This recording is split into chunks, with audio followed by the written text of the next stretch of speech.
Assalamualaikum warahmatullahi wabarakatuh. Perkenalkan, nama saya Friskiza Parisya Juviazania dari kelas 8 absen 17. Di sini saya akan menjelaskan tentang hasil resume saya tentang bab cerita pendek atau cerpen. Jadi, cerita pendek atau cerpen merupakan salah satu bentuk karya sastra yang sangat dekat dengan kehidupan manusia. Melalui cerpen, pengarang dapat menyampaikan berbagai peristiwa, pengalaman, dan perasaan secara singkat tetapi tetap bermakna. Oleh karena itu, cerpen menjadi materi penting dalam pembelajaran ini karena dapat melatih kemampuan membaca sastra, memahami makna, serta mengembangkan kepekaan rasa dan imajinasi siswa. Nah, cerita pendek atau cerpen sendiri adalah karya sastra berbentuk cerita fiksi yang disajikan secara singkat, padat, dan berfokus pada suatu peristiwa utama. Cerpen biasanya dapat dibaca dalam sekali duduk dan hanya menampilkan sedikit tokoh serta konflik yang tidak terlalu rumit. Walaupun singkat, cerpen tetap mengandung unsur cerita yang lengkap seperti tokoh, alur, latar, dan amanat. Cerpen memiliki beberapa tujuan dan fungsi, antara lain yaitu menghibur pembaca melalui cerita yang menarik, menyampaikan pesan moral atau nilai kehidupan, menggambarkan realitas kehidupan manusia, menggugah perasaan dan emosi pembaca, serta mengembangkan imajinasi dan daya pikir pembaca. Dengan membaca cerpen, pembaca dapat memahami berbagai pengalaman hidup melalui sudut pandang pengarang. Adapun ciri-ciri dari cerpen, yakni ceritanya relatif singkat, tokoh yang ditampilkan terbatas, alur cerita sederhana dan terfokus, mengangkat suatu peristiwa utama, dan mengandung pesan atau amanat. Ciri-ciri ini membedakan cerpen dari novel atau roman yang memiliki cerita lebih panjang dan kompleks. Unsur intrinsik cerpen. Unsur intrinsik adalah unsur pembangun yang berasal dari dalam cerpen itu sendiri. Adapun beberapa unsur intrinsik yang terdapat dalam cerpen, yang pertama ada tema. Tema adalah gagasan utama atau pokok persoalan yang mendasari cerita. Tema dapat berupa persahabatan, keluarga, pendidikan, cinta, atau perjuangan hidup. Yang kedua ada tokoh dan penokohan. Tokoh adalah pelaku dalam cerita, sedangkan penokohan adalah sifat atau watak tokoh.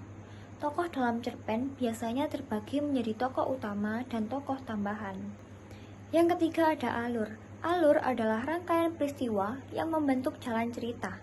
Alur dapat berupa alur maju, alur mundur, atau alur campuran. Yang keempat ada latar.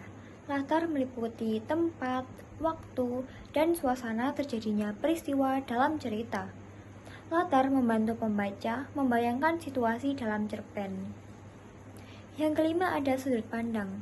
Sudut pandang adalah cara pengarang menyampaikan cerita, misalnya menggunakan sudut pandang orang pertama atau orang ketiga. Yang keenam atau yang terakhir ada amanat. Amanat adalah pesan moral atau nilai yang ingin disampaikan pengarang kepada pembaca melalui cerita. Struktur cerpen. Cerpen memiliki struktur yang tersusun secara sistematis, yaitu orientasi, yaitu bagian pengenalan tokoh, latar, dan situasi awal cerita. Selanjutnya ada komplikasi, yaitu bagian munculnya konflik atau permasalahan yang dialami tokoh. Selanjutnya ada resolusi, yaitu bagian penyelesaian konflik yang terjadi dalam cerita. Dan yang terakhir ada koda atau bagian penutup cerita yang berisi pesan atau kesimpulan bersifat opsional. Selanjutnya ada kaidah kebahasaan cerpen. Cerpen memiliki kaidah kebahasaan yang khas, antara lain penggunaan kata kerja dan kata sifat, penggunaan majas seperti metafora dan personifikasi, penggunaan kalimat langsung dalam dialog, serta penggunaan kata keterangan waktu dan tempat. Bahasa cerpen cenderung ekspresif dan imajinatif untuk membangun suasana cerita. Nilai-nilai dalam cerpen. Cerpen sering mengandung nilai-nilai kehidupan, seperti nilai moral, nilai sosial, nilai budaya, serta nilai religius. Nilai-nilai ini dapat menjadi pelajaran berharga bagi pembaca dalam kehidupan sehari-hari.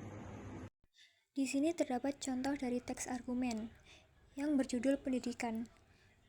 Pendidikan adalah sarana untuk membuat manusia menjadi lebih beradab dan berilmu. Tanpa pendidikan, kita semua tidak lain dan hanyalah sekumpulan makhluk tidak berilmu. Dengan pendidikan, kita bisa menjadi seperti apa yang kita inginkan, dan dengan pendidikan, kita juga bisa pergi kemanapun kita mau. Oleh sebab itu, pendidikan sangatlah penting untuk diberikan kepada seluruh umat manusia. Namun, ada satu yang tak kalah penting dari pendidikan, yaitu pendidikan karakter, sama halnya dengan pendidikan-pendidikan lain yang tujuan utamanya untuk mengajarkan karakter atau nilai-nilai moral yang baik kepada manusia. Mengapa pendidikan karakter ini perlu dilakukan? Pada dasarnya, ilmu tanpa moral atau karakter akan menciptakan individu-individu yang berbahaya dan bejat, seperti koruptor, diktator, dan lain-lain. Dengan pendidikan karakter, maka akan mencegah timbulnya orang-orang seperti itu, karena biasanya orang-orang dengan karakter baik akan berperilaku baik pula. Coba bayangkan orang yang berilmu dan memiliki karakter yang baik, pasti akan menjadi individu yang baik dan berguna bagi orang lain.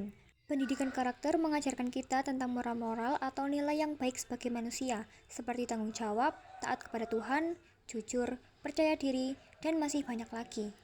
Dengan memasukkan nilai-nilai tersebut kepada seluruh individu, pastilah akan terbentuk individu-individu dengan karakter yang kuat dan berilmu. Itulah mengapa pendidikan karakter tidak kalah penting dengan pendidikan-pendidikan lainnya. Jadi, pada teks argumentasi di atas, kita dapat menentukan struktur dari teks argumentasi di atas. Pada paragraf pertama atau pendidikan adalah, dan seterusnya merupakan tesis. Sedangkan pada paragraf kedua, ketiga, dan keempat merupakan argumen.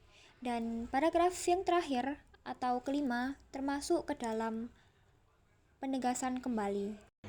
Jadi kesimpulan dari bab ini yaitu cerita pendek adalah karya sastra fiksi yang singkat, padat, dan berfokus pada suatu peristiwa utama.